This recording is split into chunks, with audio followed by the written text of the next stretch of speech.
Now we will start with the presentation of the reference network model. I am Carlos Mateo and I will introduce a general overview of the models, and then Jose Pablo Chavez will continue with some case studies and examples. So first, regarding the pool, the application of the models, as we will see, involves regulation of distribution system operators. That was the initial application of these models. They can also be applied for analyzing the impact of distributed energy resources, such as storage, photovoltaics, wind, demand response, all kinds of distributed energy resources. They can also be used to build representative networks, as we will see. Initially, these models are not intended for transmission. They are most focused on distribution. Despite we could try to apply similar concepts for transmission, but in general, transmission has different characteristics. In that case, it is more feasible to analyze individual installations. However, in distribution, there are millions of installations, and therefore these models are more useful. And regarding the operation of distribution network, it is not the focus of the model. They are more intended for planning distribution networks, although they have some simplified modeling, but not for hourly profiles for the entire year. So now we can start with the presentation. First, we will start with an introduction about the need of reference network model, explaining how to build reference networks, and presenting some case studies. Finally, we will continue with further work and queries and answers. So first, with this introduction, the integration of new smart technologies in power systems requires technologies analysis, which can be engineering-based, and economic analysis, which can be engineering-based or driven by economists. And this type of analysis may involve the short-term operations, so power flows of electricity, and also the infrastructure of telecommunications required for algorithms such as voltage control, and also a mid or long-term analysis related to the planning of the network, deciding optimal reinforcement and new infrastructure.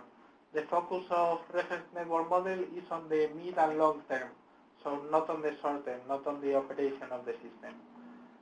And questions which typically arise when making this technical analysis are how scalable are the results and how replicable they are. So for example, if you make an analysis on a network, what happens in other networks, and what happens not in a single network but in full Europe or anywhere in the world. So these are questions, and in this case, simulation models can help to answer these questions, because it is not needed to develop the technologies, but you can make simulations on a computer. And finally, about the need of typical representative distribution networks, they usually include medium and low voltage. In some cases, this network also includes high voltage, but not in every country. And they must be based on regional standards and regulations. A reference or representative network is a theoretical, so a synthetic network that can be used as an objective reference for actual grids. And there are two main alternatives. So we have reference network models or non-models. In this case, these models are large-scale optimization models which rely on geographical information. These models require the single location and demand of every consumer, and they provide the regulator with an estimation of the efficient cost that should be incurred by a distribution company supplying a certain geographical area. And they have been applied, for example, in Spain, Sweden, and Chile. And representative network of feeders are a type of reference network model that may rely or not on geographical information. In this case, the coordinates are not so critical. It can be only an electrical model without coordinates. And they can be considered appropriate to describe the behavior of a set of clusters or real distribution networks. They are mainly proposed to benchmark continuity of supply or to regulate distribution costs in Brazil. and also to study future network concepts, for example, in United Kingdom, Italy, and in EU-funded projects. And we have also a concept that could be included in representative networks that are standard or test networks. And we have examples of this in IEEE test networks and ISGAN. We will continue now. This is reference network model are a tool to reduce information asymmetry. This was the initial application of reference network model. This was the revenue cap formula in Spain in 2008. So in this formula, we had a regulatory period in which the remuneration was updated. So here, the term R represents the base remuneration, which was updated every year. And in this case, you have to update it from the year N-1 to the year N. You have to first discount the incentive in quality of service and losses, which are terms Q and P. Then you update it with the price index with term IA, and then you increase it with the allowed change in revenues to taking into account new demand or additional connections. So the term Y would be the new network investment required in order to allow an increase of demand or new distributed generation, for example. And then the terms Q and P are the incentives for quality of service and the incentive for energy losses. So this is the base remuneration. This is the adjustment to take into account price indexes. This is the allowed change in revenue to take into account new demand or additional connections. And this is the incentive for quality of service, and this is the one for energy losses. So how could we apply the models? In principle, the models could be applied. This was not the initial application, but they could be applied for the base revenue at the beginning of the regulatory period. They could be used to contrast the information from the distribution companies. They could also be used to contrast the information of the change in revenue to take into account new demand or additional connections. And they could be used to make analysis on quality of service and losses. And these applications of the reference network models, in principle, the application that was used was for the allowed change in revenue, for this one, and they require a lot of information for the regulator. So in this case, the reference network model can be used to reduce the asymmetry of information with the distribution companies. There are two models, the greenfield model and the brownfield model. The greenfield model plans the whole distribution network to connect consumers and distributed generation to a transmission substation without considering the existing network, but taking into account the same technical constraints and the same planning criteria and the DSOs. And this model can be useful to support in the calculation of the base revenue on the term R. And the brownfield model is used to expand a network to connect additional vertical and horizontal demand given the initial network and considering the same constraints. And it can be useful to support in the calculation of the allowed change in revenue to take into account new demand or additional connections. The main features of the models are, first, they are large scale. They are able to deal with millions of customers. So we can model in a single network with 2 million customers, for example, so really large scale, because most of the planning models are always focused on small networks. They plan the network installation required with the technical parameters and the cost. So we have both concepts, technical parameters and cost parameters. They design low, medium, and high voltage networks. They take into account the differences between urban and rural areas. So they identify settlements, and in this way they can identify what is urban and what is rural and apply different criteria in rural and in urban areas. In principle, the objective of the model is to find the most cost-efficient solution that is able to supply demand and connect distributed generation. And they take into account technical constraints, current and voltage limits, geographical constraints, and reliability targets. And the main inputs of the models are the power, the demand, and the GPS location of every single consumer. So we need for every single consumer the coordinates and the demand, as well as this information, so install capacity and GPS location of distributed generation. It is also required a catalog of equipment and parameters, and the main outputs are the cost efficiently incurred required to build the network. This is for application related to regulation of distribution system operators, and also the topology of the output network, including also the technical parameters and the cost of the equipment. This is the typical structure of the distribution grids. So in this slide, you can see that we have several voltage levels. So we start with the high voltage network, then the medium voltage network, and then the low voltage network. We also have the substation, the transmission substation, which is the origin of these networks, the high to medium voltage substation, which connects the high voltage network to the medium voltage network, and the distribution transformers, which connect the medium voltage network to the low voltage network. The inputs to the models are the low voltage customers, the medium voltage customers, the high voltage customers. Transmission substation is also an input to the model, and also the distributed energy resources in low voltage, medium voltage, and high voltage. And here this number indicates that the upper voltage level have few installations. For example, 10 transmission substations. However, as you go down in the voltage level, the lower levels have millions of installations.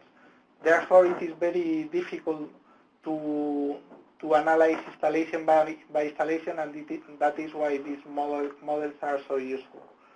And the results of the models are CAPEX and OPEX of lines, transformers, substation, every type of equipment which is modeled. The inputs to the models are, first, the geographical consumers and the transmission substation, involving coordinates and demand of the consumers. Also, a catalog of standard equipment, including, for example, substation, electrical lines, capacitor banks, maintenance crews, equipment to improve reliability, all of these equipment with the technical and the economic parameters. Also, there are some general parameters which can be technical and economic, such as the discount rate, which is used to calculate net present values, the demand growth, because these models take into account that the distribution network is sized to be able to deal with an increased demand growth. Simultaneity factors, because not all the demand of the consumers is simultaneous. Loss factor to calculate losses. And also geographical data such as topography, nature reserves, and lakes. When the location of the model is when the location of the consumer is unknown, because the requirements of this model are huge, there is a module to identify the coordinates of the consumers. So in this case, you start with a street map image with a city, for example. Then you identify the contour of the buildings and the streets, and then you locate customers around the block of buildings. And therefore, you have the location of the consumers to be able to apply the models. So once you have the location of the consumers and the demand of the consumers, then you can start planning the network. Planning is applied first to low voltage, then in medium voltage, and finally in high voltage. And in high voltage, the location of the transmission substation is an input to the model, as I commented. So the process, for example, in low voltage is this one. You start with the location of the low voltage consumers, here in this figure. Then you continue planning the distribution transformers, which are these red circles. And then you plan the low voltage feeders, which are these lines. In this way, you plan the low voltage network. Then you apply the same process to plan the medium voltage network. In this case, you plan the substation and then the medium voltage networks, and the same process for high voltage, but in this case the transmission substation is already known.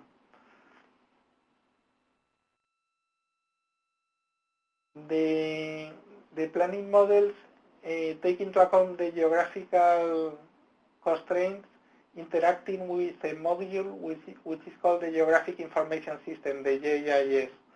So the planning model has to decide what is the topology of the high voltage network, medium voltage network, and low voltage network, and which is the location of the high to medium voltage substation and the distribution transformers.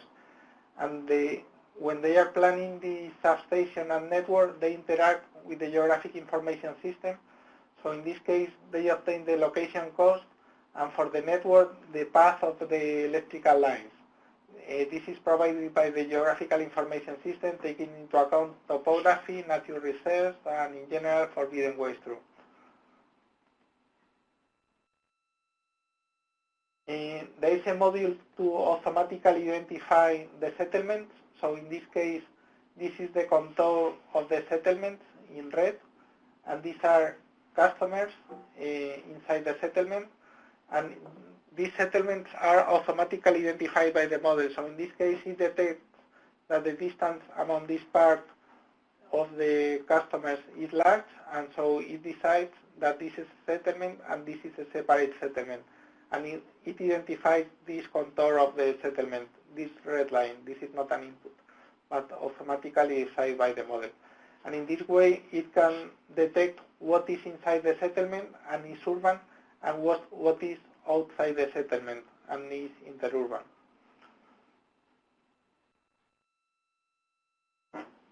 In urban areas, the models are able to plan correctly the networks, and in urban areas, the feeders are constrained by a street map which is automatically calculated by the model, so that the feeders do not cross buildings.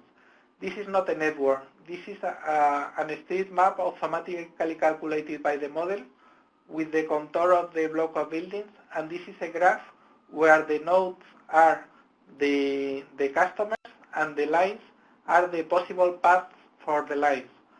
So, for example, these are not all electrical lines, but these are the possible paths for the lines. So in this case, this street can only be crossed here, here, and here, but not in this part. So this is the street map that the network must comply with.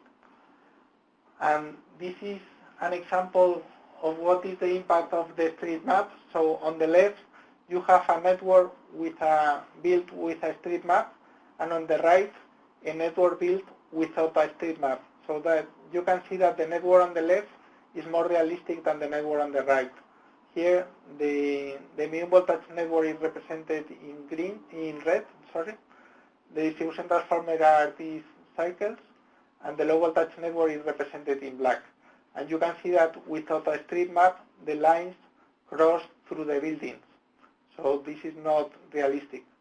And you don't have this problem when you consider a street map. And it is not only that visually it is more reasonable topology from a topology point of view, but this also has an impact in the network length. So for example, this network with a street map has a length of 1,400 kilometers. And without a street map, the length is only 1,200. So more or less, there is an impact of about 10-20% of the network length considering a street map or not considering the street map.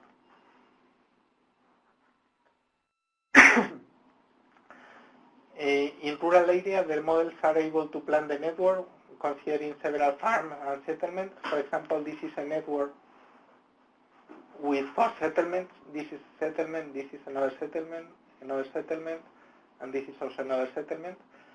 And although the networks are large scale and you can see the connections among the settlements, the model also plans every detail inside the settlement. So for example, here you have a zoom in of this settlement, and you have all the distribution network inside that settlement. And outside settlements, the network are constrained by forbidden ways through, such as lakes and nature reserves, and they depend on topography. And in case of considering these constraints, the lines wouldn't be straight. So this is an example, for example, considering the geographical constraint, topography and nature reserve. So you have these level curves modeling the topography. Also you have a nature reserve here. And you can see that the electrical lines, which are these black lines, do not cross through a nature reserve. So they avoid these forbidden ways through. And this also has an impact in terms of network length. It happened with the street map. This is an example of a network in the US built with reference network models, but in this case the location of the customers was random, so the network doesn't look as realistic as in this previous example, in which we were modeling in detail the coordinates of the consumers taking into account a street map, and these networks are more realistic for the city. This is also an example of a urban network and a semi-urban network. In the urban network here, you have every feeder is represented with a different color. So, for example, this green would be a feeder, this cyan would be another feeder, and you have loops among the feeders, which are these black lines here connecting several feeders, here and here also. And you also have the diffusion transformers, which are small cycles represented here, and the substation here. And this would be a semi-urban network in the outskirts of a city, and in this case it has two long feeders, one here and the other here. And you can see that there are also loops connecting near the end of the feeders to improve reliability.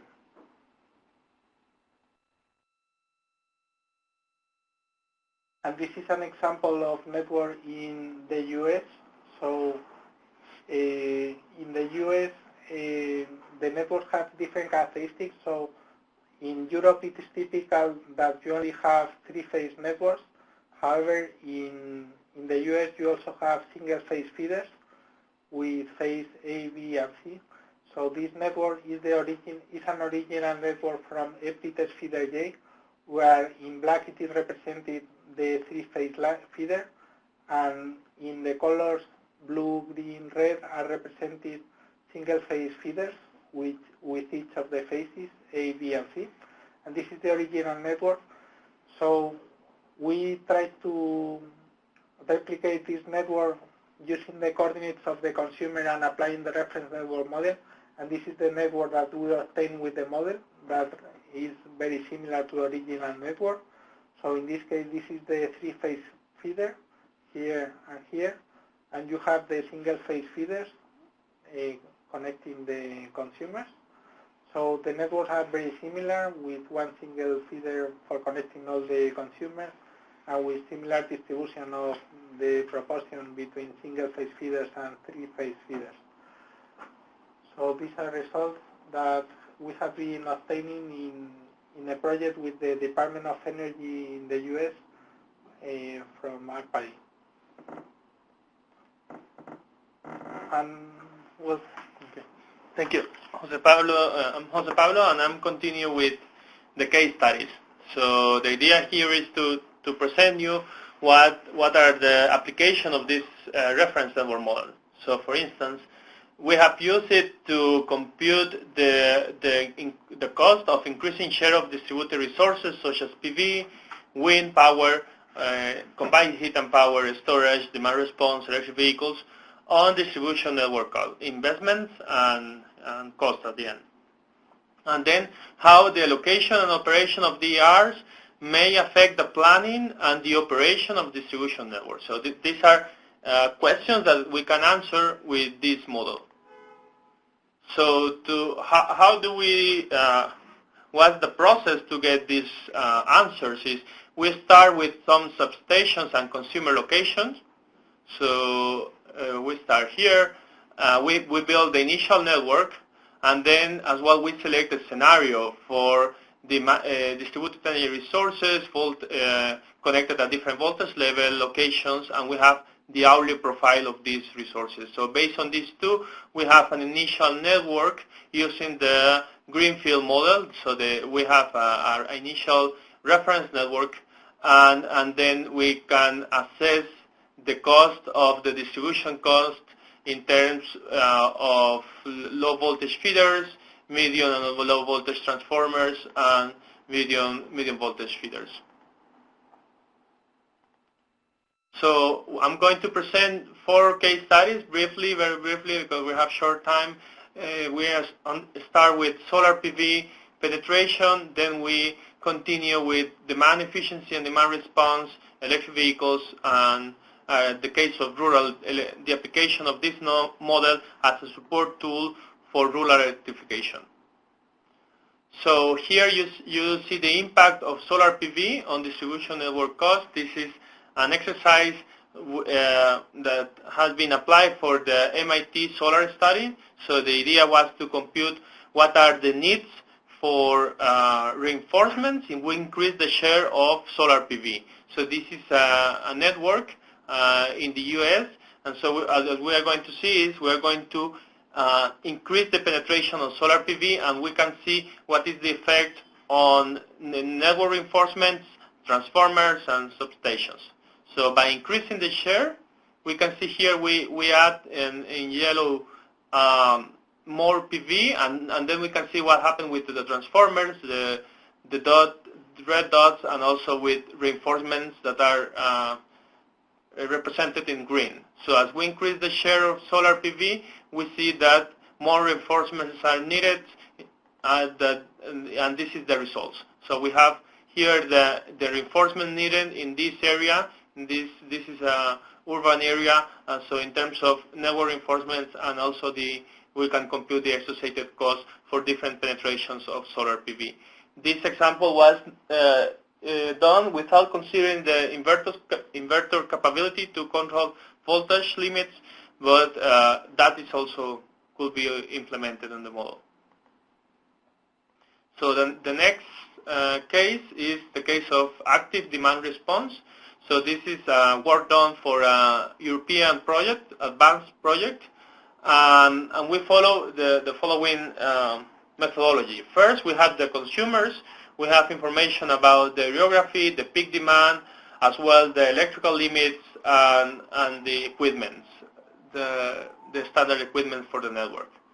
Then, based on this, we can build a representative network using the greenfield model.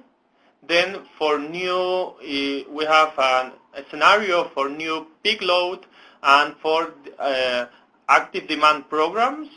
So we incorporate that, and we can see on that initial for the future what could be the needs for reinforcements in order to have a certain quality of supply and limits on energy targets on energy losses. So what the different active demand programs can do in terms of potential savings for the distribution networks.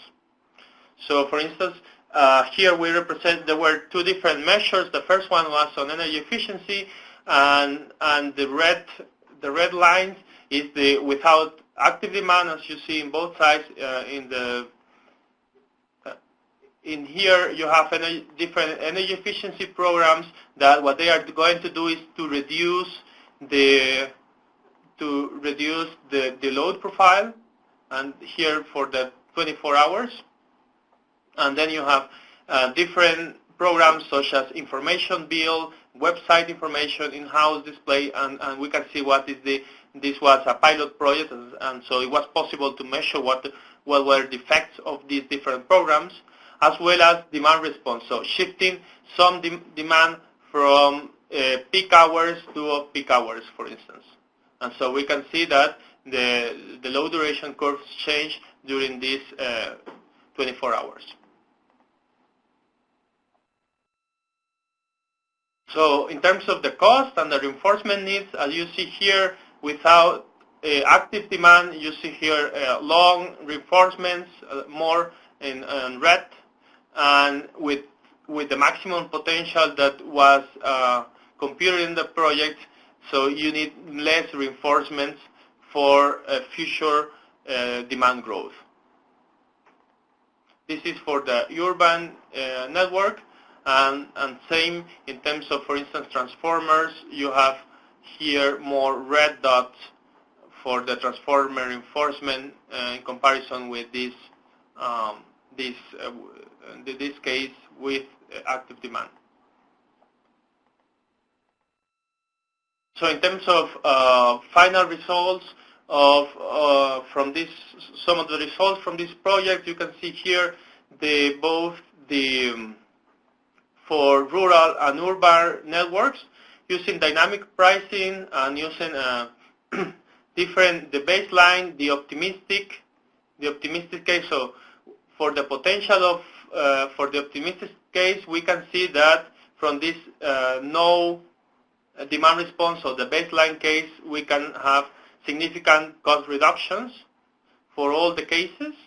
And for the technical potential is dramatic. The further reductions that you can that are expected, but it's not realistic. So it's not that realistic that all the consumers. This implies that all the consumers and all these networks will engage in this program. So what it was the end concluded is the optimistic one was the case that is more realistic.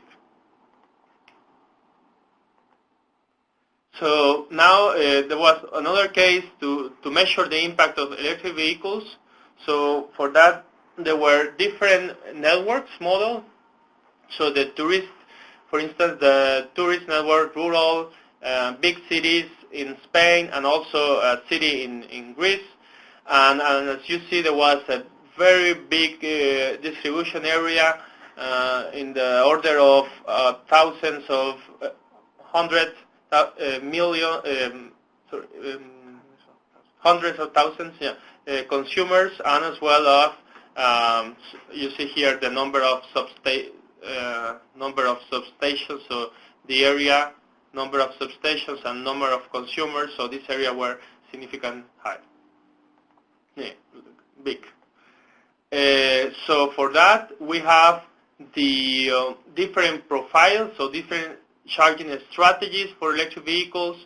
And the first one is what is called the dumb charging. So basically, we have here the residential load, the industrial load, and on top, when the consumers arrive home, they start charging the electric vehicles.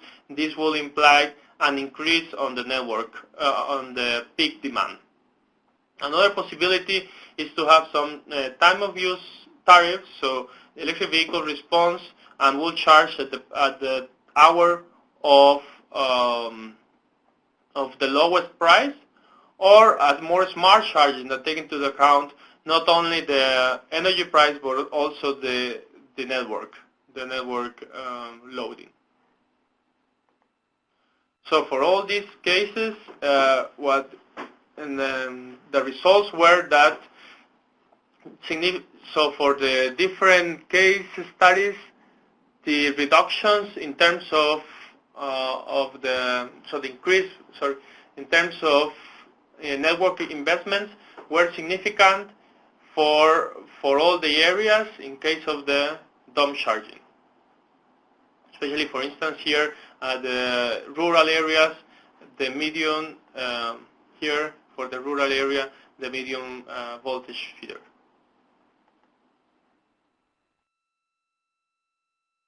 And here is shown the effect on the different strategies. So for the smart charging, for all the areas, the cost, the percentage of reinforcements here represented were the lowest, and then is significant in case of the peak charging, because this will increase the load in the feeders, and then more reinforcement are needed.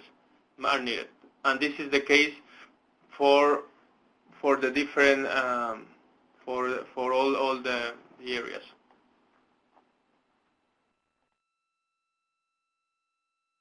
So finally, there were also some sensitivities in the case of what is the reinforcement cost with the increasing level of penetration and then the cost for the medium voltage, low voltage transformers, the low voltage feeders, and the medium voltage feeder.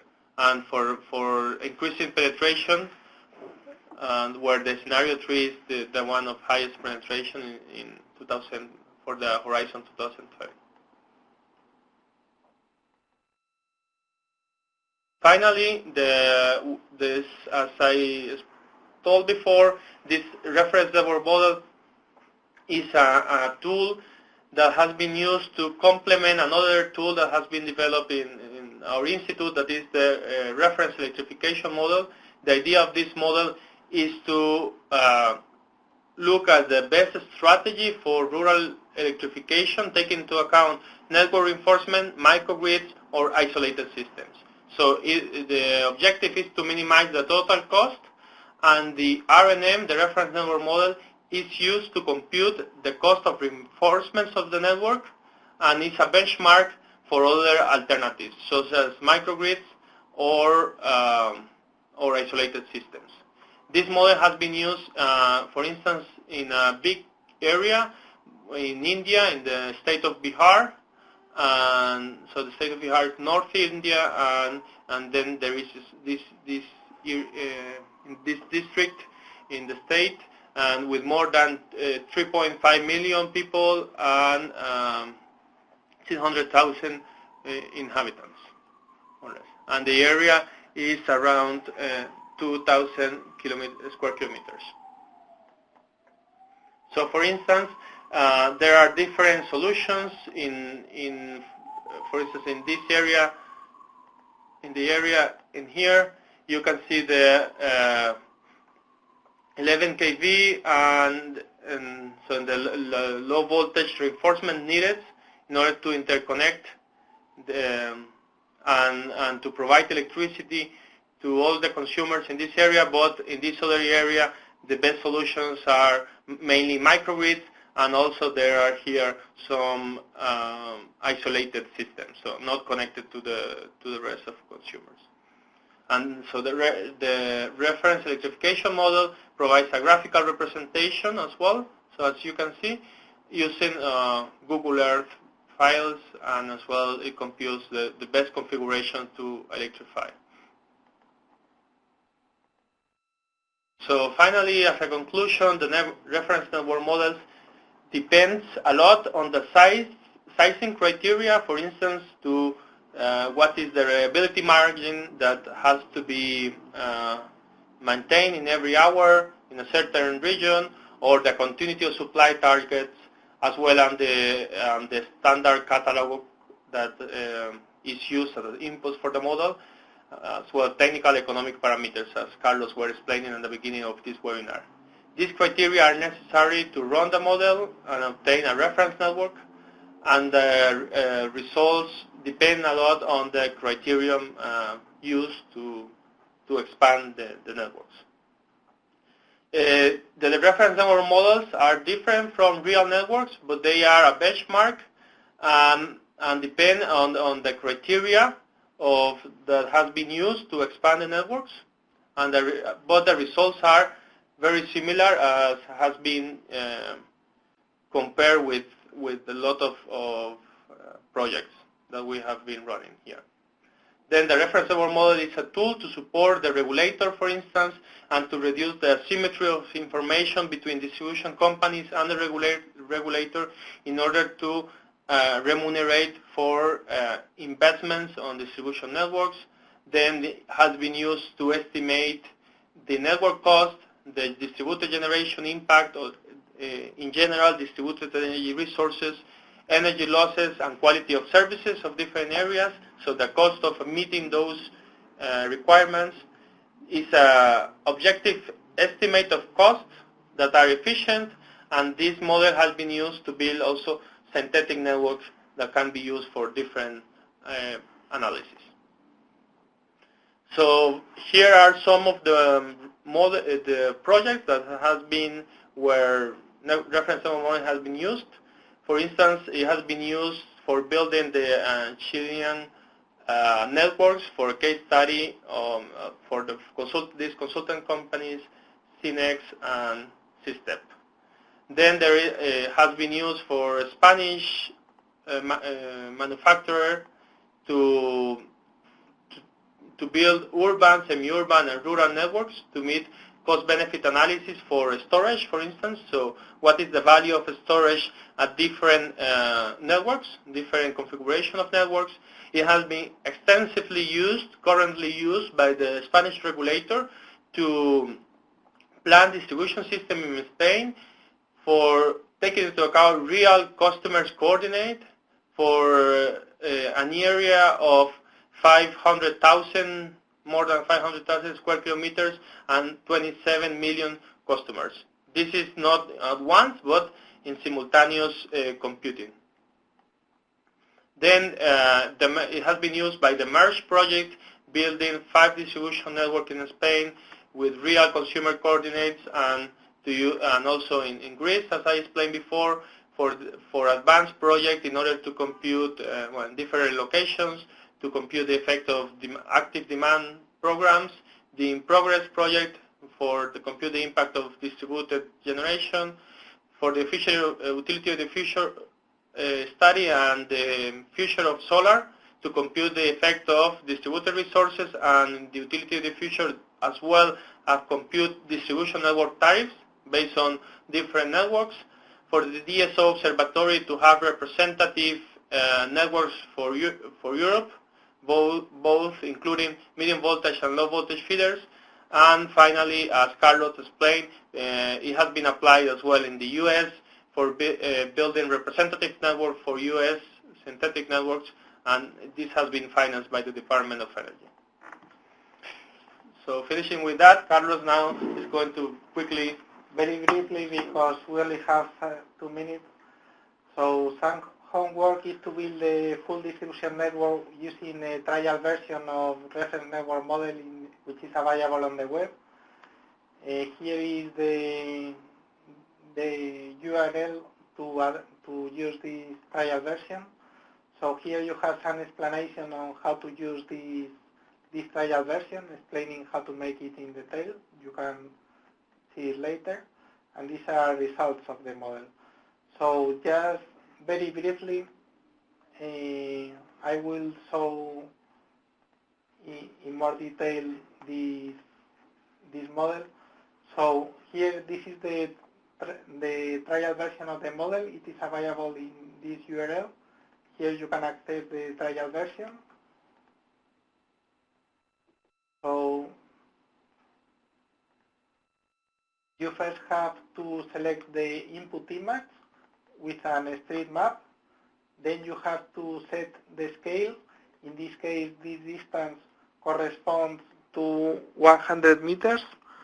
You have to see this in the original image, and this scale must be close to 1 pixel per meter. Then you select the block of buildings. So you have to select the buildings, but also this color for the block of buildings. Then you set the parameters of the consumers here, and you can check the catalog of the model here with all the parameters, and then you start building the network. Then the model starts, and the results will last about 1 minute. Here I have them saved. These are the results of the model. Here we have selected the color of only the buildings, not the block of buildings. So you obtain the result where you don't correctly identify the block of buildings. If you correctly identify the colors of all the blocks of buildings, then you get the result which looks more like a real estate map, and this network which is more realistic. And you also get some files here. So you get some file to be able to run a power flow in MatPower. This is the file for MatPower. You can run a power flow with this network. You also have the figures that you obtain with the model, and also a summary of the network with the customers, the electrical lines, the length of the lines, the substation, and some summary in terms of investment cost. And well, That's all from the presentation. I think we can start now with the questions.